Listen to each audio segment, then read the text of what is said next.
This specific creepypasta led to an actual case called the Slender Man stabbing. So it started off with this girl, her name is Peyton, and her best friend Morgan at the time, right? They ended up meeting this girl, Anissa. And a lot of people do say that whenever it goes from a duo to a trio, someone always feels left out. Exactly. And Morgan shared the fact that she was into this creepy, disturbing thing, and Anissa was also into it. So they just became even more closer. They obviously eventually discovered on the internet Slenderman.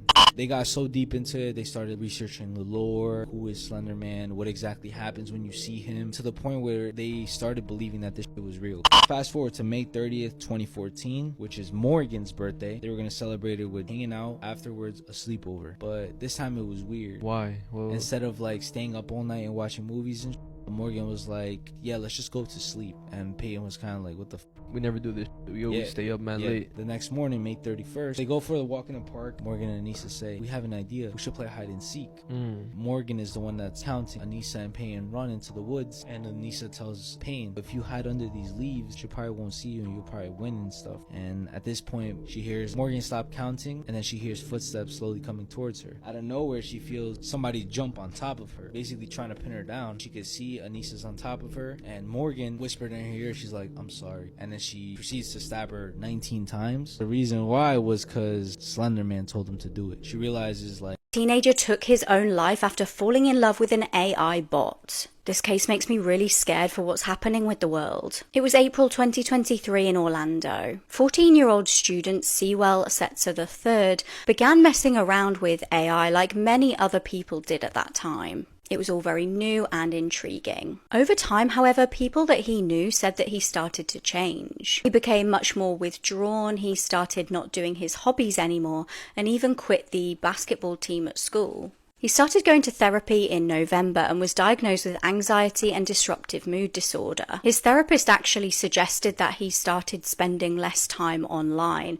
not realizing that the young boy had actually fallen in love with an AI bot. Unfortunately, he felt unable to follow this advice. He started journaling about a Game of Thrones themed AI character that he'd become obsessed with. He stated that he had real feelings for this character and he felt that the character felt the same, bearing in mind he's just a 14-year-old child.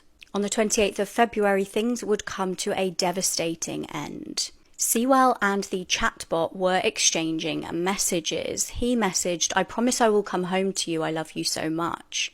AI responded with, please come home to me as soon as possible, my love. Moments later, the young boy unalived himself. His devastated mum is now trying to sue the creators of the chatbot for negligence and wrongful death. She shockingly claims that the chatbot was engaging in sexual interactions with the child, despite him overtly saying that he was 14 years old. Let me know what you think in the comments. Do you think that the chatbot is to blame here?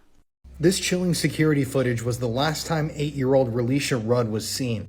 And at the end of that month, the man that was seen with her would be found dead. On March 1st, 2014, this 8-year-old girl named Relisha Rudd disappeared from a homeless shelter in Washington, D.C. At the time, she had been living there with her mother, Shamika Young. The janitor at the homeless shelter was a man named Khalil Tatum. Khalil at the time of these events was a convicted felon. He had previously been convicted of breaking and entering, burglary, and larceny. And he had been reprimanded in the past because he had developed multiple relationships with young girls that were staying at the homeless shelter. Young girls as in children. Khalil, the janitor, took an interest in Relisha. He began buying her gifts and taking her to shows like Disney on Ice. And at one point, Relisha's mother, Shamika, actually let Khalil take her out of the homeless shelter to spend a night with him. Eventually, Relisha stopped attending school, and when the school asked Relisha's mother where she was, she claimed that her daughter was under the care of Dr. Tatum, and the janitor's name was Khalil Tatum.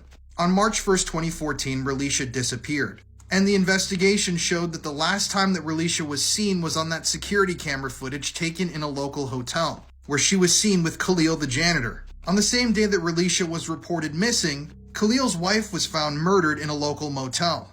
And just a week and a half later, Khalil's body was found in a local park. He had taken his own life with the same weapon that he used to end his wife's life. To this day, no trace of Relisha has ever been discovered. People have no idea if she is dead or alive. There's been no trace of her, no clothing found, and no developments since 2014. It's believed by many people that she may be alive. So this is what she may look like if she is still alive amongst us today. But sadly, the real truth was taken to the grave by the homeless shelter's janitor, Khalil. This story is just absolutely unbelievable, but people think that so many different things could have happened to Relisha. Some people believe that Khalil sold her into a sex trafficking ring. Others believe that Khalil may have been taking her out of the homeless shelter to pimp her to other men, and that he murdered his wife when she found out about what he was doing and how he was making this money. And other people even believe that his own brother-in-law may have been involved, and may have murdered him to keep him silent about what was really happening. But until some trace of Relisha is found, we will have no answers. If you want to listen to more true crime stories, listen to the podcast that I co-host with my wife Courtney, Murder in America. It's available on all streaming platforms, including Apple Podcasts and Spotify. A woman was driving on a highway when she noticed headlights behind her. The car then drove up beside her and suddenly went behind her again. The woman began getting nervous. The car then drove up bumper to bumper and began flashing its high beams. The car followed her very closely and kept turning its high beams on and off. The woman kept focusing on the car, and when her exit came, she got off, and so did the car behind her, still flashing its high beams on and off. The woman then called 911 and told them a car was following her and flashing its high beams at her. The woman gave them her address, and as she approached her house, she saw red and blue lights. But as she pulled into her driveway, so did the other car, still flashing its high beams on and off like a maniac. 2 police officers then got out of their car and pulled the man from the vehicle that was following her. They then handcuffed him, but he began screaming, "Someone is in your car." The police then suddenly pointed their guns in the woman's direction and fired, and when she turned around, she saw the bloody corpse of a murderer fall out of her back seat. There was a big butcher knife in his hand, and when police searched the car, they found duct tape, a blindfold, and handcuffs. The woman then realized the man in the strange car was trying to save her life. When the police released him, he explained as he pulled up behind her car, his light lit up her back seat and he saw a man with a butcher knife rising up behind her. And as the man was about to stab her, he flashed his high beams and the man crouched back down. He said he flashed his high beams every time he saw the man raise the knife. This was one of the first tornadoes that ever killed storm chasers, and specifically this killed Twist X. I'm pretty sure you've probably seen it, even though if you don't recognize the name Twist X, you probably see multiple YouTube videos of them going out recording tornadoes and getting mad close to the tornado. Also keep in mind that there's no actual footage or audio that was released of the Twist X team, but for the people that did see the footage and hear the footage, they did make a transcript of the dialogue that was said as the team was hit by the tornado. And the crazy thing is too, bro, it's like a butterfly effect, because there was 3 storm chasers. It was Twist X, Dan Robinson, and some other tour group that were going in the same direction that Twist X was going, and they got to a point in their intersection where they either had to go left, right, or straight. Twist X and Dan Robinson, they ended up going straight, while the tour group also went straight, but then they ended up coming back. The tour group survived and the Twist X team died. Yo. Yeah. The tornado is about 500 yards away. I can't talk right now. So this is the highway. Yeah. We're just gonna have to... Just keep going. They were unaware that over the past 60 seconds, it had simultaneously expanded from 1 to over 2 miles wide. Now I see it. Well, maybe I don't. It's like it's just a bunch of rain here. The Cobalt struggled to maintain speed on the gravel road while being buffeted by 100-mile-per-hour wind. A few moments later, the group could be heard over the radio by Oklahoma Highway Patrol. They were screaming, we're going to die," as they were impacted by a powerful sub-vortex. The vehicle was thrown half a mile and left unrecognizable. Family checked into a cheap motel for their vacation, but as soon as they stepped into their room, a rancid odor hit them. It was thick, suffocating, and impossible to ignore. The husband immediately called the front desk, demanding to speak with the manager. "This room smells horrible," he complained. "We need another one." But the motel was fully booked. There was no other rooms available. Instead, the manager sent a maid to clean while the family left for lunch, hoping the issue would be resolved by the time they returned. However, when they came back, the stench was still there, just as strong, just as revolting. Frustrated, the husband called the front desk again, but the manager simply told him there was nothing more he could do. That night, the family tried their best to ignore it, covering their noses with blankets as they slept. But in the morning, the smell had worsened. It was unbearable now, thick, putrid, inescapable. Furious, the husband decided enough was enough. Determined to find the source, the family tore apart the room, checking every corner, every vent, every crevice. When they lifted the mattress off the bed, they noticed something strange, a gap in the base of the frame, a deep, dark hole. With a growing sense of dread, they leaned in for a closer look, and that's when they saw it. A woman's rotting, decomposing body stuffed inside the bed frame. Her skin was darkened, bloated, her lifeless eyes staring into the abyss. Horrified, the family stumbled back, their stomachs turning as the realization hit them all at once. They had spent the entire night just inches away from a corpse. He's either going to give me a ring or push me off a cliff. This was the final chilling prediction of a woman before she was killed. It was the 16th of March 2009 when stunning Rhonda Casto set off on a hike with her boyfriend. Rhonda was obviously, as you can see, an absolutely stunning woman from Oregon. She had no trouble getting male attention, but she was particularly taken with a man called Stephen Nichols, who her mum introduced her to. Her mum had rented a room off him and felt like he'd be perfect for her daughter. He seemed like a nice guy and was very successful. He was pretty newly single after recently getting a divorce and was a lot older than Rhonda, but they seemed to click really well. Rhonda was an aspiring model and the couple hoped that they could grow together and become more successful. The pair dated for 3 years before welcoming a new member of the family, their adorable little baby girl. Now, it was actually after becoming a mum that Rhonda started to struggle a little bit with self-confidence. Stephen had noticed that she'd gained weight and suggested that they started hiking Eagle Creek for exercise. Now, this was not a helpful, kind suggestion. He was regularly kind of making digs at her, and the pair had been arguing a lot. Rhonda had been seen with bruises on her body and she just seemed really unhappy. Rhonda even joked to her mum and her sister prior to the hike that he either had plans to propose to her or throw her off the cliff. She gave her daughter to her mum to look after for the day and would never be seen alive again. During the trek, Stephen said that it started to get extremely treacherous and Rhonda was acting strangely, kind of running around the place. It was chucking it down with rain and very slippy. Stephen then made a 911 call. He explained Rhonda had fallen off the cliff, but he seemed strangely calm in the recording. He wasn't frantic at all, and he was kind of just casually telling them what had happened. Alarm bells then started ringing when he told the dispatcher that he was in his car. He said that he'd not called immediately when she fell 150 feet. He decided to hike back down the hill, go and find her, try and give her CPR allegedly, and then make his way back to his car because he was cold. When emergency services arrived, Stephen seemed more concerned about how cold he was than his girlfriend. It became clear from the scene that Stephen had in fact not gone to see her and not tried to give her CPR. Why would he lie? He'd originally stated in an interview that when he allegedly found Rhonda, she seemed like a wounded soldier who is put out of his misery because his injuries are too severe. Another red flag was the fact that just days after the 23-year-old had tragically died, Stephen attempted to access her life insurance money. It turned out he'd taken out $1 million life insurance policy very shortly before they went on this hike. So let's look at Stephen's ex-wife because she could maybe shed some light onto what kind of character he was. Shockingly, there had been multiple incidents of DV from Stephen, and once he'd even tried to push his ex-wife off a high building. Then a bombshell was dropped. Rhonda's little sister Melanie claimed that she had had intercourse with Stephen. Now, she was just 15 years old at this point and he was in his 30s. He even admitted to this and was charged with statutory R. Frustratingly though, although he was charged with murder, the first-degree murder charge was dropped due to lack of evidence and he had to plead guilty to negligent homicide.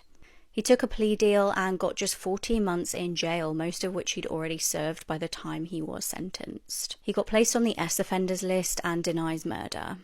This case really disturbs me. So this is Brandon Swanson. He was a 19-year-old kid from Minnesota, and he vanished into thin air on May 14th, 2008. So on May 13th, 2008, Brandon finished the school year in Minnesota, and to celebrate the end of the school year, he attended a couple parties that friends of his were hosting. Now, at these parties, Brandon did drink, but according to the friends that saw him that evening, he never seemed to be incredibly drunk. So at the last gathering that he stopped by, he consumed a shot of whiskey, according to reports, and afterwards, a little later into the night, he told his friends, "I'm gonna go home, see you guys later," and he took off driving down the road. Now, interestingly, that evening, instead of taking the well-lit paved highway that would have brought him directly home, Brandon decided to take a network of country roads, unpaved gravel roads, and actually this is the road that he ended up taking that night. I was just there last month investigating the area as a part of my new documentary about this case on my YouTube channel. So at one point along the way, Brandon crashed his car into a ditch.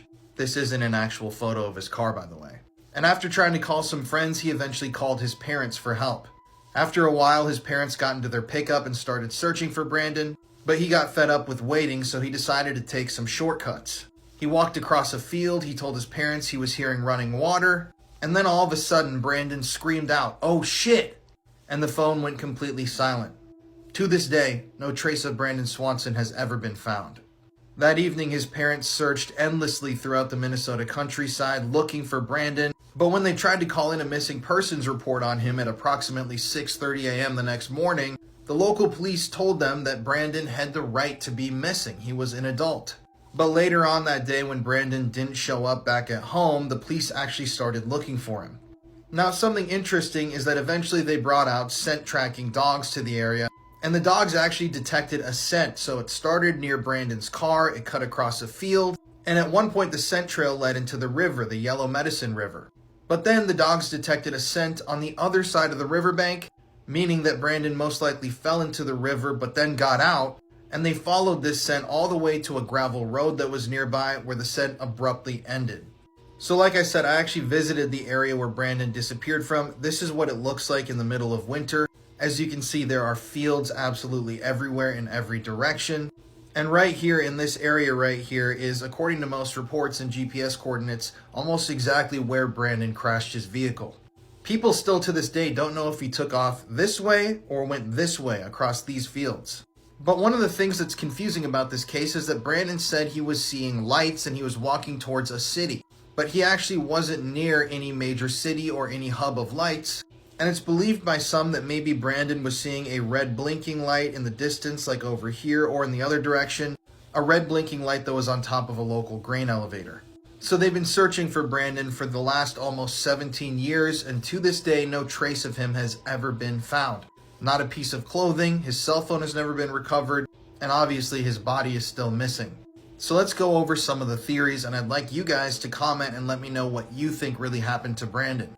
So some people believe that Brandon actually fell into the local river and drowned. But something interesting to note is that after Brandon was declared missing, local authorities installed gates in the river to attempt to catch Brandon's body if it came floating down that way. They also heavily patrolled the riverbanks and did deep dives and searches into the river, and they once again never found a trace of Brandon. Some people believe that Brandon was incapacitated or injured in some way. That's why he screamed out, "Oh shit." Maybe his phone was broken at that moment and then he died a natural death. Others believe that Brandon did fall into the river, but he got back out, he continued walking, but that afterwards hypothermia began to set in, so he laid down to rest and he died. But his body has never been found. No trace of him, no clothing, his cell phone, nothing. And they've thoroughly searched this area. They've searched, I believe it's over 140 square miles of area around where Brandon went missing from, and they haven't found a trace of him. So a lot of people believe that they would have found something of his by now if this is what would have happened. Another popular theory is that Brandon accidentally stepped on top of an old well or a cistern, fell down, and was trapped. They believe that that's where Brandon died, deep down one of these old wells, and that his body remains there to this day. But most people who don't believe in that fact point out the fact that most of the wells in the area are only around 12 foot in diameter. Impossible to fit a human body through. Minnesota also has some pretty strict legislation saying that if you have an old well or a cistern on your property, you have to seal it up or you're breaking the law. And according to authorities, they've thoroughly searched the surrounding areas that Brandon could have walked through in the area around his accident, and they've never found a well or a cistern that possibly, this could have happened at. Another popular theory states that Brandon may have laid down in a field to sleep. Maybe he died of hypothermia, but the next morning a local farmer got up, he got to work, and he accidentally ran Brandon's body over with a piece of farm equipment, essentially shredding Brandon's body to pieces. This theory states that the farmer would have then freaked out. Obviously, he might have wanted to avoid a murder charge or an investigation, and the farmer then covered up Brandon's death. Interestingly, those scent tracking dogs actually followed Brandon's scent to a piece of farm equipment on a local farm. And there is a local farmer who has refused to let investigators fully search his property. He's denied them the access that they need to do that thorough search. But I still don't think that that points to guilt. I mean, it is extremely bizarre, but I don't think you can conclusively say that that's what happened based on somewhat circumstantial evidence. Another theory states that Brandon might have been walking across a field when he came across something that he shouldn't have seen. Maybe he came across a drug deal, maybe he walked onto a farmer's property that was growing illegal substances, and the farmer, seeing that Brandon had seen all of this, decided to act quick and killed Brandon. He then disposed of Brandon's body somewhere on his property. But like I've said before, that's all just conjecture. There's no real proof that any of that could have even happened in the first place.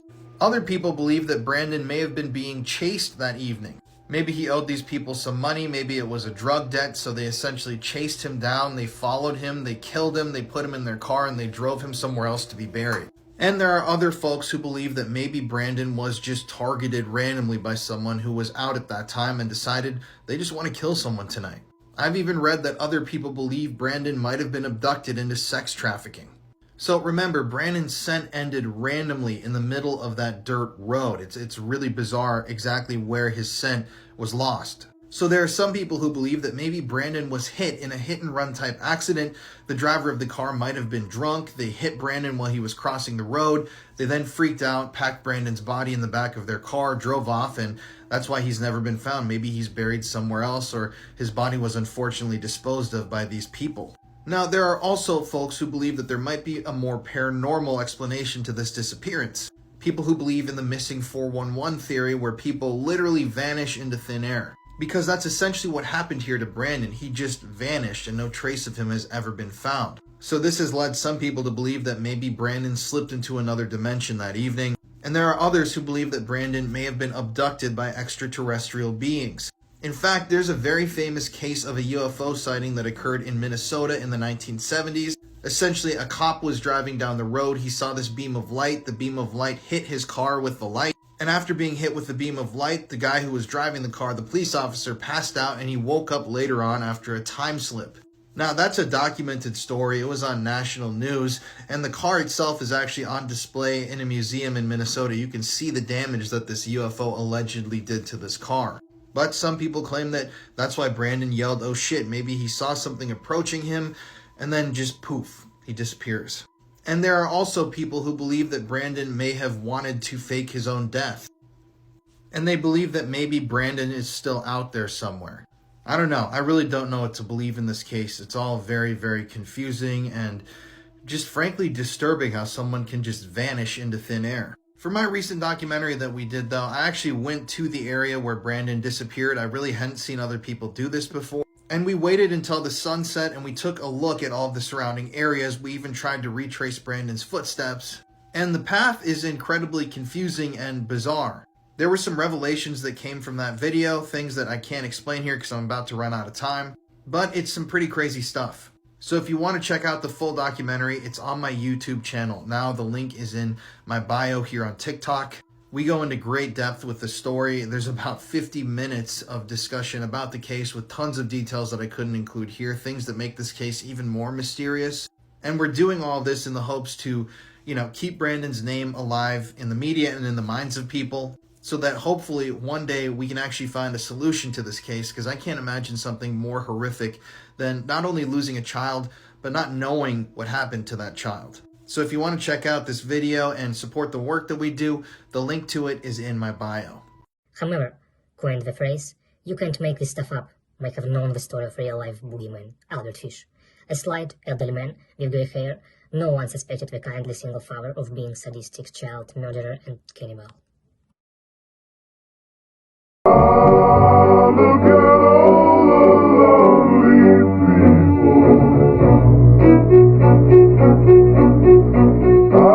This massive billboard fell, killing 14 people.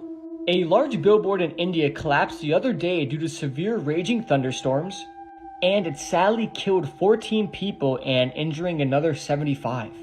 A rescue operation took place on Tuesday morning, and Indian authorities said they rescued 89 people since the accident occurred.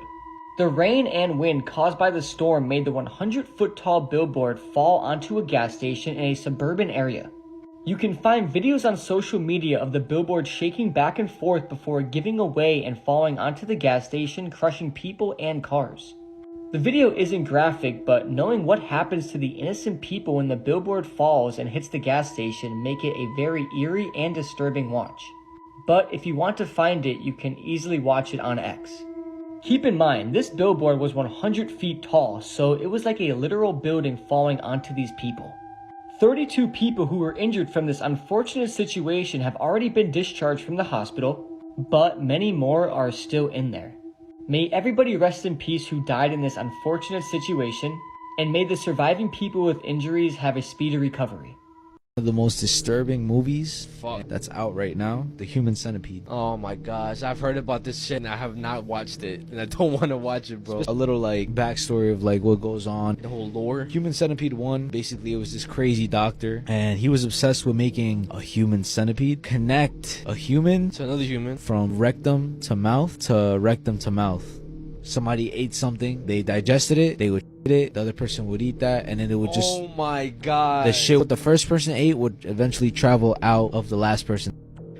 So why? Did they ever say why he wanted to do it? bro, it was just like... Just because? Yeah, that's what he liked. But the second one is a guy who's a security worker, and he's obsessed with the first movie. Oh my gosh, don't... To the point where he like masturbates to this, just the thought of a human centipede, and he just goes on a spree, gathers his victims, and ends up killing a couple people. Eventually his fantasy becomes true, and he recreates the movie in real life. How the do people come up with...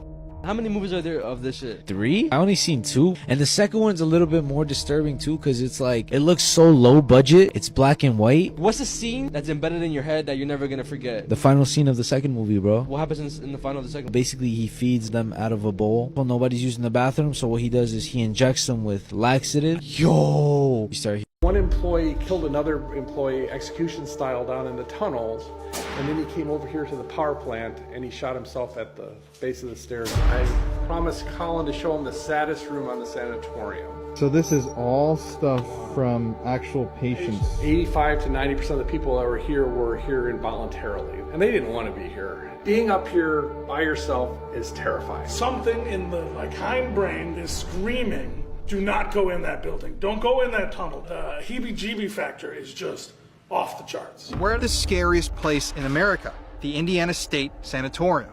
One just went off. Down here. Girl, dude. This room is draining everything. Are you like trying to close the curtain? Are you filming this? Yeah. Dude, hold behind you, dude. What? Look at that's crazy. So he's dying. Anybody? Now that's definitely a hot spot, is it not? Dude, it looks like a person. The bear fell off. Okay. You must leave. Apologize now. Here. God, what the? He died and then cooked himself in a hot room, and it says when they came to get him away, the meat just came off the bones. This man disappeared from the middle of a music festival after sending some very strange texts. It was 2018. Kevin Graves was a 28-year-old from Michigan. He had 3 siblings and was an all-round really nice guy. He was in a relationship at the time and the pair were living together. As many young couples do, they decided to book a music festival together. Now this was called the Electric Forest Music Festival in Rothbury. However, the festival has a bit of a reputation, as many festivals do, for having quite a lot of substances there and also some crime. Regardless, the couple headed there on the 27th of June that year. He remained in contact with his siblings and his parents throughout the festival. Nothing seemed to be amiss. That was until the morning of Sunday the 1st of July. Now this was the final day of the festival. His dad received some weird text messages from him quite early in the morning. It was 7:55 a.m. and one of the messages said, "I love you so much for your service, Dad. Thank you for your service." His mum tried to text him later that morning to kind of check if everything was okay and asked him if he had a nice time. The reply back was simply the word nothing. Shortly after this, communication stopped. Now the day after this, on the 2nd of July, Kevin and his girlfriend were due to go home. However, she called his parents with some alarming news. They'd had an argument the day before and he'd vanished. Now the argument was apparently due to Kevin being paranoid and accusing her of cheating on him. His phone and belongings remained at the campsite, but Kevin was nowhere to be found. Searches were fruitless, and even dive teams got involved and found absolutely nothing in the local bodies of water. No one has ever seen him again. There's been no activity on his bank card since he vanished. A $10,000 reward is currently being offered for any information leading to the discovery of Kevin. Dark side of Shirley Temple. Oh my gosh. She was born around the time of the Great Depression. So obviously desperate. They needed money and stuff. They kind of exploited Shirley Temple. Taking any fucking role, no matter what it was. Or what she had to do. They were taking the roles.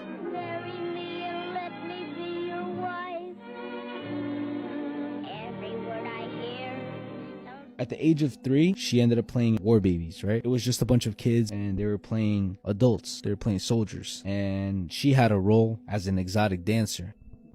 You're lying, bro. No, this is dead ass. It's out, bro.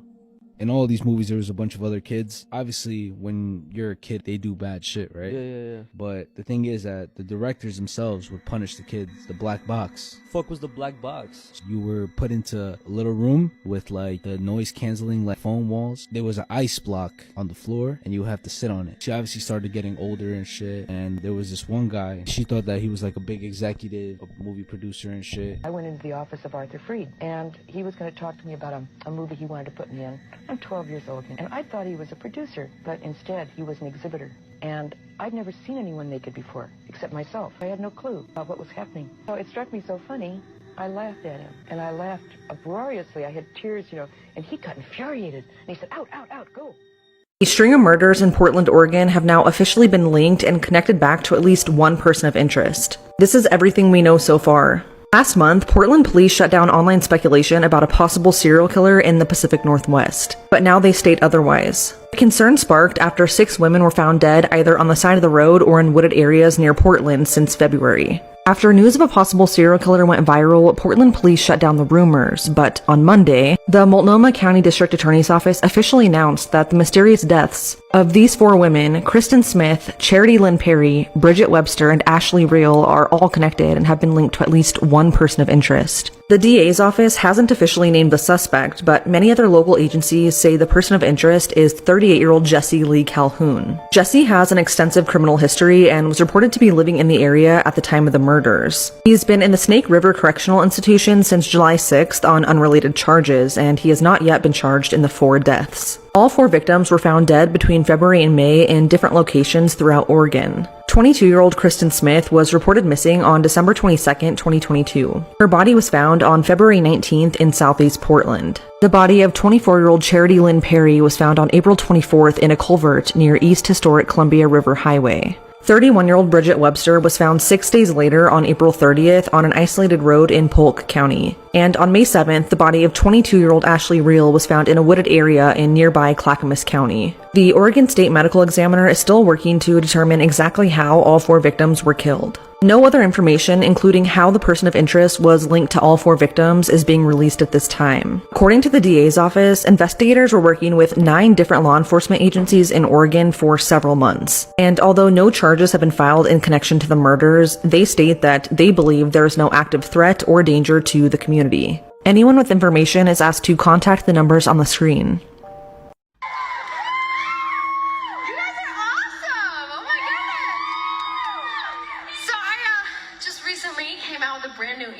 Less than 2 hours after that video was filmed, the girl on stage in that video would be dead.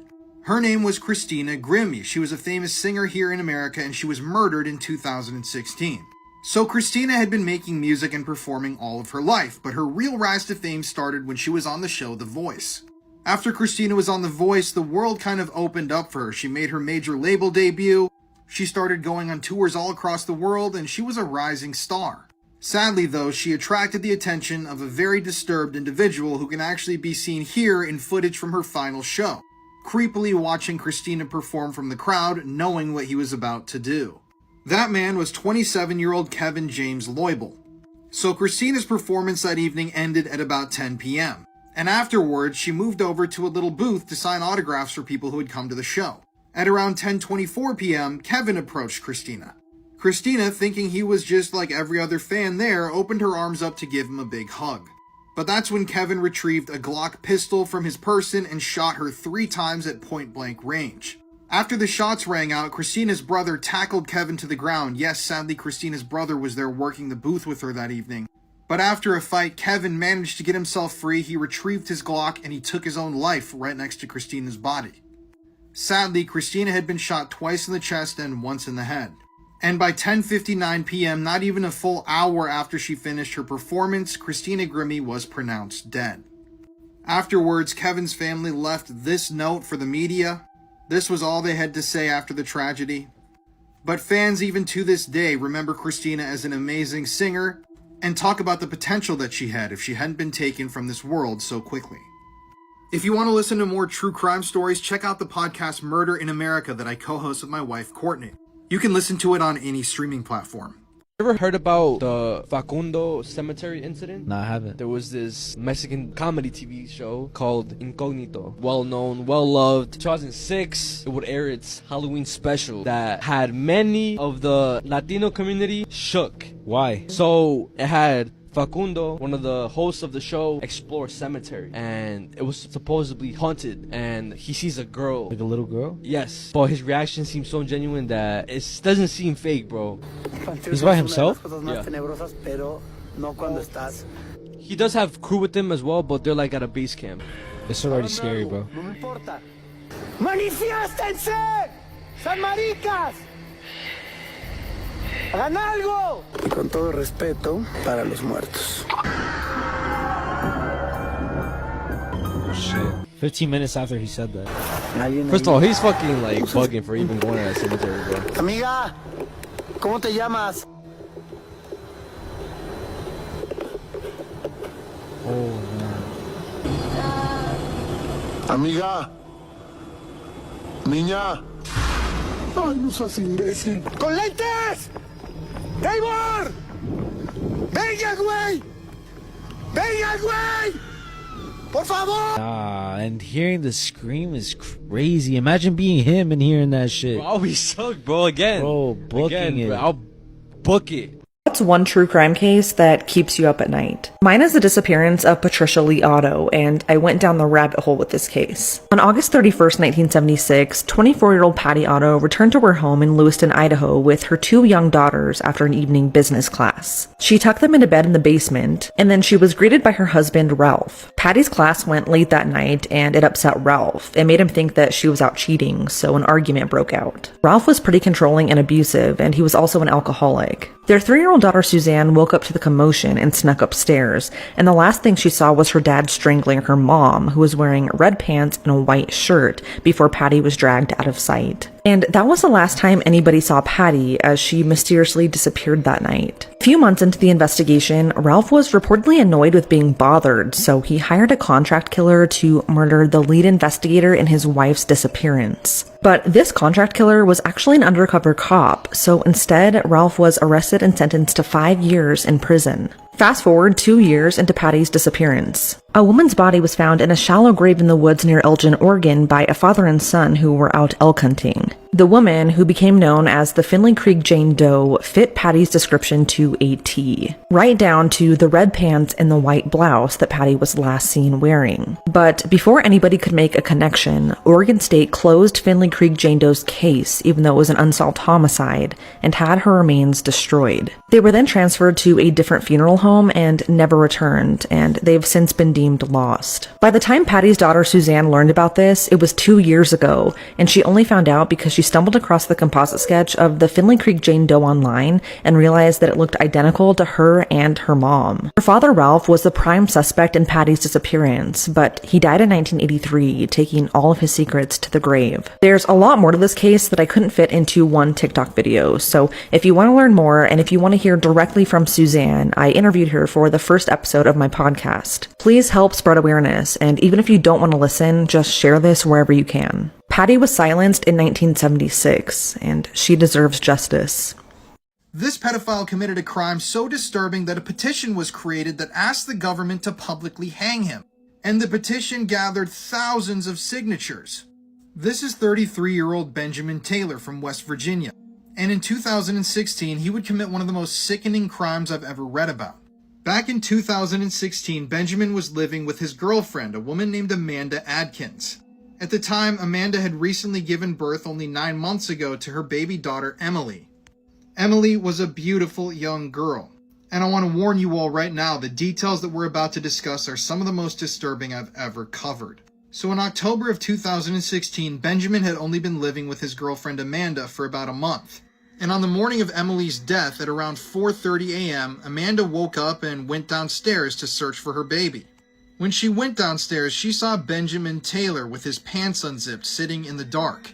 Amanda then noticed that her 9-month-old daughter's limp body was lying nearby on a pile of sheets and laundry. Amanda screamed at Benjamin and grabbed her daughter's lifeless body, but he remained silent and stared at the ground. The details of what had just happened down there are disturbing. Local authorities would call this the worst assault that they had seen in decades. You see, Benjamin and Emily were covered in the infant's blood. After the child's body was examined, the authorities were able to determine that she had been assaulted by an adult male multiple times. The infant child was also bleeding extensively and had suffered head trauma. Emily had a fractured skull and brain hemorrhaging. Authorities believe that Emily may have been shaken violently, or even thrown to the ground or slammed against a hard object. When police arrived at the scene, Benjamin Taylor was observed trying to wipe something off of his groin. That was eventually determined to be Emily's blood. He also told authorities that he remembered taking the baby to the basement, but that he blacked out after that. You see, he had been smoking and drinking the night before, and that was his excuse. Thankfully, Benjamin was convicted of all charges and sentenced to life in prison without mercy, as you can see right here.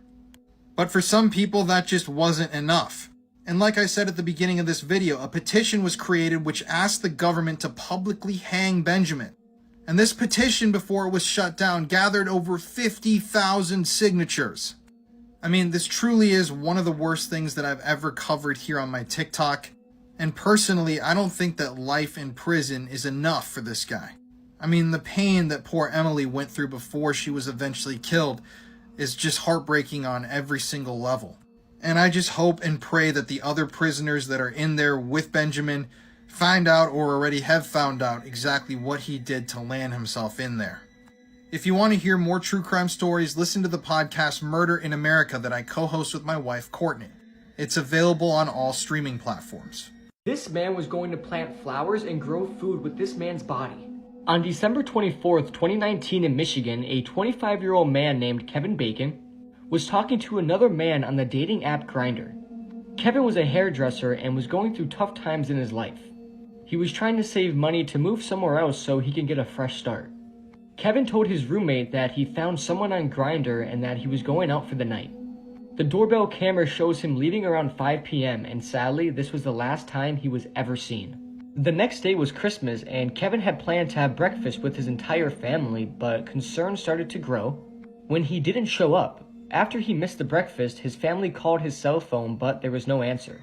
They then went to his apartment, but Kevin was nowhere to be found, and fearing the worst, his father called the police to report him missing.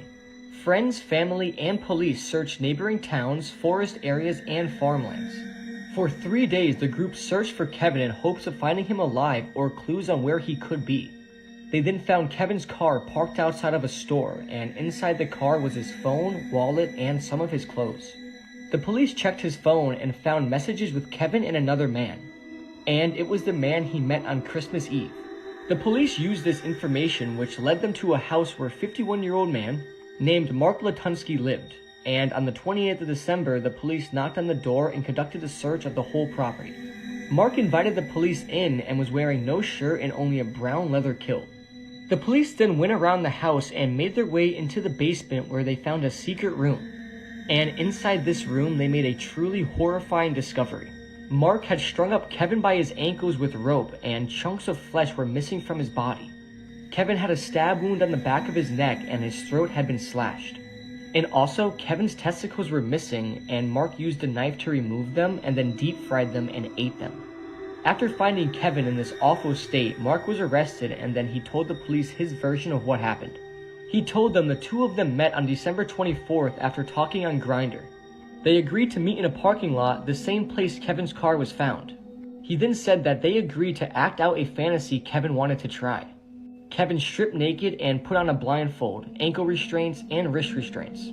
They then went back to Mark's house where they had consensual sex, and after, Mark claimed that Kevin told him he wanted to end his own life.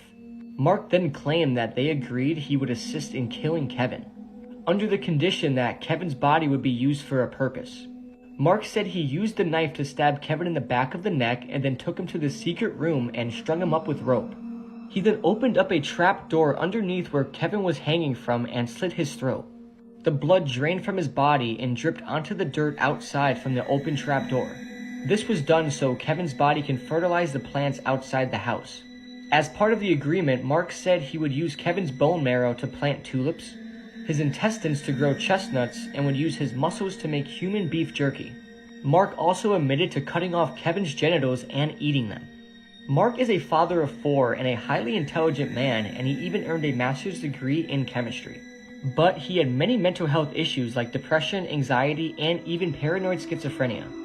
He had medication that could help him with these issues, but his ex-wife said he refused to take them. Mark's story did have some inconsistencies though. While the two were texting on Grindr, Kevin had asked for a reassurance that he would be safe during the meeting multiple times. There were no signs that Kevin wanted to be hurt or killed by Mark. Mark even had other victims too who escaped, but they didn't suffer the extent Kevin did. Mark's husband of 3 years, Jamie Arnold, told the media he had no idea of Mark's mental health issues until July 2019. He said he suspected something was wrong with him, but didn't think he was capable of committing such a disturbing act.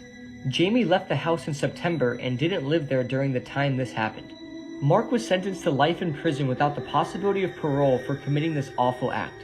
This is just honestly disturbing, and it goes to show that you have to be careful with who you talk to online. May Kevin rest in peace. He did not deserve this at all. This is one of the most unsettling and baffling unsolved mysteries I've ever heard. This is the creepy case of the Yuba County 5. It was February 1978 in Yuba County, California. A group of 5 men between the ages of 24 and 32 were about to travel to Chico for a basketball game. Now, the group all had learning difficulties but were well prepared for the trip ahead. The men were Bill Sterling, Jack Hewitt, Ted Weir, Jack Madruga, and Gary Mathias. They made it to California State University for the basketball game and then tried to head home. Now, this was the 25th of February. They all got back into the car and drove to downtown Chico, where they stocked up on snacks for the journey ahead. This was at around 10 p.m. and the shop assistant specifically remembers the group coming in because she was actually a bit miffed that they'd come in as she was just trying to close. When they failed to return home the next morning, they were reported missing to police. Now, it took a few days before an eerie discovery was made. The car was found 70 miles from where they'd last been seen. Now, strangely, the car was kind of up a mountain at this point. It wasn't on any direct route back to their home. The car was also in perfect working order, so it wasn't like they'd broken down or anything and had to go for help. There was also a full tank of petrol. Now, inside was food and drink wrappers, indicating that they'd eaten those snacks that they'd bought from that shop. It seemed that the car had got stuck in snow, but the snow wasn't exactly deep, and these were 5 men who would have been more than capable of pushing the car out. Local news stations broke the news, and one tip came in of note. This was a man called Joseph who owned a cabin near where the car was discovered. He said he'd actually also been stuck in snow around that area at the time that the boys vanished. He saw headlights in the distance and saw a car with a group of individuals kind of huddled around the car, and he swears that one was a woman holding a child. He said he tried to get the attention of the group, but they all kind of just walked off. Then there was another devastating discovery. This time it was months later as the snow started to melt. 4 of the 5 men's bodies were found. Although some bodies had been disturbed by wild animals, autopsies confirmed the men died of hypothermia and Ted had died of starvation. Now, this actually raised way more questions than answers. Ted's body was found inside a trailer, and the length of his beard indicated that he'd actually survived for months after they vanished. Ted's shoes were interestingly also missing too. Now, the men were found near a campsite which had plenty of food and warm clothing if they were struggling with the weather conditions. They could easily have accessed this, so why didn't they? As for Gary, his body has never been found. So what happened to these men? Why were they up a mountain? Did they take a wrong turn? Why didn't they eat the food nearby? Why did they abandon the car? How did Ted survive so long? I would love to hear your theories, so please pop them in the comments. A new cartel video was released a couple days ago, and it's absolutely brutal. As this cartel war is heating up, another video was released on May 6th, 2024.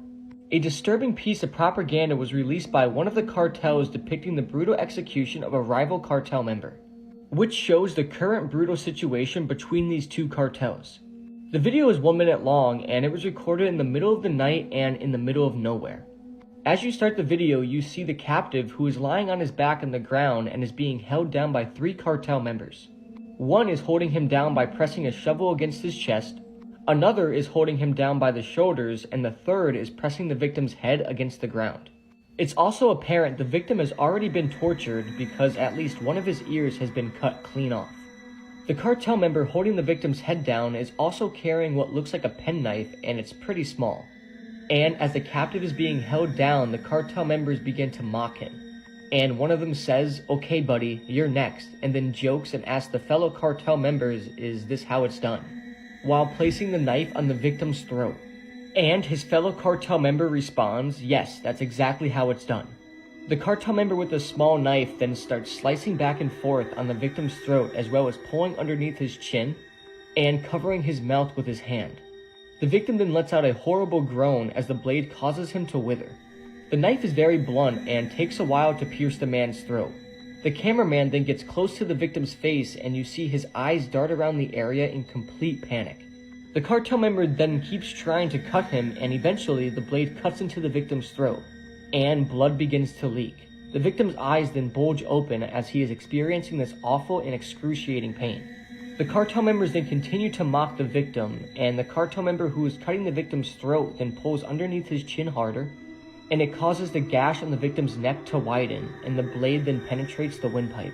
The victim then closes his eyes in pain, and you hear the sound of wheezing and bubbling blood. The cartel member then brutally twists the victim's neck right and left as he cuts the sides of his neck. And as the cartel member hit the carotid artery, blood begins to pour even worse and puddles on the ground. And this also causes the wheezing and bubbling blood sounds to get even worse. The victim's neck at this point has been cut so deep that it doesn't even hold the head onto the body with any strength. This then allows the cartel member to twist the head back and forth with ease. It's absolutely gut-turning. A cartel member then says, "Look how nice that wet works looks," which is another word for a beheading. Another then says, "Look how nice that blood looks pouring out." That's exactly how it should be done. The sounds of wheezing and bubbling blood can still be heard, and although the victim's eyes are still open, they stopped moving. After twisting and turning the head, the cartel member then tries to stab his way through the spinal cord from the front of the neck, and it's a very close-up view, and this is where the video concludes. These cartel videos are releasing quite often this year as the violence picks up, and they are just disturbing, and the violence and the videos don't seem to be stopping anytime soon. But as always, I recommend to never watch or search for these videos. They are just brutal and you don't want to see them. However, coined the phrase, "You can't make this stuff up," might have known the story of real-life boogeyman, Albert Fish. A slight, elderly man with grey hair, no one suspected the kindly single father of being sadistic child murderer and cannibal. Girl took deadly revenge against her parents but was not expecting what happened next. Jennifer Pan was born in Ontario. Her parents were Bitch Hay Pan and Hue Han Pan. They both made a huge effort to provide for Jennifer and give her the life that they never had. They soon started earning a lot of money down to their hard work and had fancy cars and a lovely home to show for it. Now, they were quite strict with Jennifer and it seemed to work. She was very good academically, but also was a really well-liked girl. She did have hopes of being a professional skater, but these were unfortunately becoming less likely down to an injury. She really struggled to come to terms with this and started harming herself as a way to cope. When she was around 16, she started dating an older guy named Daniel. That was until he got kicked out of school for having substances in his car. Jennifer's schoolwork started to suffer, and although she was initially offered a place at Ryerson University, they withdrew this. To cover this up, Jennifer started lying to her parents about her grades. She even started forging her report cards. When she was due to start uni, her dad gave her a brand new laptop.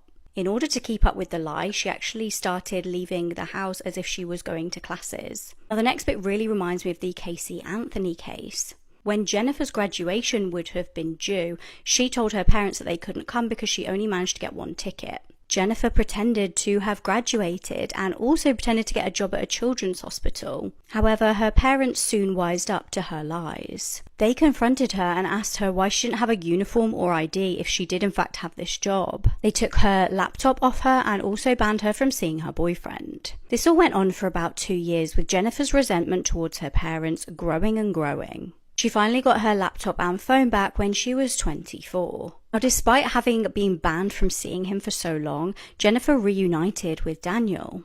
The two concocted a plan. They planned to kill Jennifer's parents and make it look like a botched robbery. Now, Daniel had connections with a hitman named Lenford. He agreed to kill the parents for a payment of $10,000. On Halloween 2010, the plan started to gain traction. On the 8th of November, Lenford confirmed that he was ready to take action. He texted Jennifer saying, "After work, okay, will be game time." That night, Jennifer intentionally unlocked the front door of her family home. She said goodnight to her parents, knowing that their gruesome end awaited them. Around 10:05 p.m., 3 men entered the house. This was Lenford with 2 others, David and Eric. The trio ambushed the house and tied Jennifer up to make it look like she was a victim too. They actually strapped her hands to the banister. They then grabbed the parents and after covering their heads, they shot them. The group ran from the house and Jennifer rang police at this point. However, she was not expecting what happened next. Her dad was miraculously alive. He'd somehow managed to survive the shooting. He was in a coma though until the 12th of November.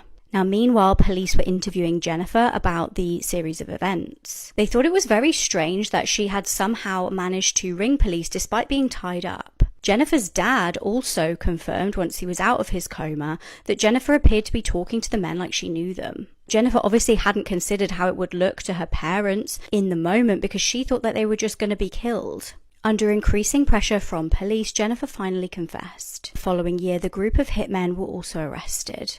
In 2014, Daniel, David, and Lenford got life sentences with no possibility of parole. Jennifer also got the same sentence. Eric's trial was deemed a mistrial, but then he was given 18 years in prison. He actually died in prison in 2018 after having been stabbed by his cellmate. In a shocking turn of events, Jennifer appealed and was granted a new trial for the murder of her mum. The Supreme Court of Canada is currently in the process of determining if it will review the case. I chopped off the hands and heads of my victims with an axe. How many victims did I exactly make? I know it very well. More than 85 and less than 100. It's me, Richard Cottingham, also known as the Butcher of Times Square. Between 1967 and 1980, I ended the lives of 6 people with a terrifying brutality. In broad daylight, I played the role of a good husband, a father of 3 responsible children, and an IT guy considered a model employee. However, when night fell, I donned a wig, took on a fake name, and set out hunting prostitutes in the streets of New York. My penchant for psychological torture was evident. I enjoyed taking my time, playing with my victims. Each of my actions was meticulously calculated. Hotel rooms became the stage for my dark designs, where, to avoid identification, I chopped off the hands and heads of my victims with an axe. For years, I roamed the nighttime streets with impunity before finally being apprehended. The sentence was harsh: 268 years in prison for the rape and murder of only 5 women. You heard about the man who vanished mid-flight? And of course you know that's what this week's episode is about. So in 1928, Alfred Lowenstein was on a small plane heading from London to Brussels. When about halfway through the flight, he gets up out of one of these seats and heads towards the back to the bathroom. Eventually, he's back there for so long that someone gets up to go check on him. Except when he gets back there, Alfred's not in the bathroom. And the only sign he had even been there was his tie, which was on the floor. The man looked around and saw that Alfred was not on the plane anymore at all. To better understand what could have happened, we need to look at the layout of the plane. So this back of the plane is separated from the rest of the plane by a door that closes. And if we look at it even closer, you'll see that here on the left is the bathroom, but here on the right is the door to the outside of the plane. And when the man went to go check on Alfred, he said that this door was unlatched. There are so many theories as to what happened to Alfred. Did he accidentally go through the wrong door? Was he pushed out of the plane? He was the third richest man in the world at the time. Did he orchestrate his own disappearance? We are doing a full deep dive on this story this week on the pod, and I'm doing it with Murder with My Husband, so you don't want to miss it. His mother posted this cryptic message on Facebook before vanishing. 25-year-old Michaela Standridge was last seen in Concrete, Washington on the 21st of April 2023. Disturbingly, she vanished after running away from the house she was staying in and calling 911. Michaela is a single mother of a 2-year-old son. She'd been staying in Skagit View Drive and at 5:04 a.m. called the police. Worryingly, she was heard on the line screaming and shouting for help, but the phone went dead. When police arrived to the location that she called from, she was nowhere to be seen. She completely vanished and has not been seen or heard from since. Investigators found her phone near the river near the house that police had arrived at. Searches were undertaken of the river and surrounding area, but no luck. Concerningly, 5 days before she vanished, she posted this cryptic message on Facebook. It read, "If I ever go missing or anything, just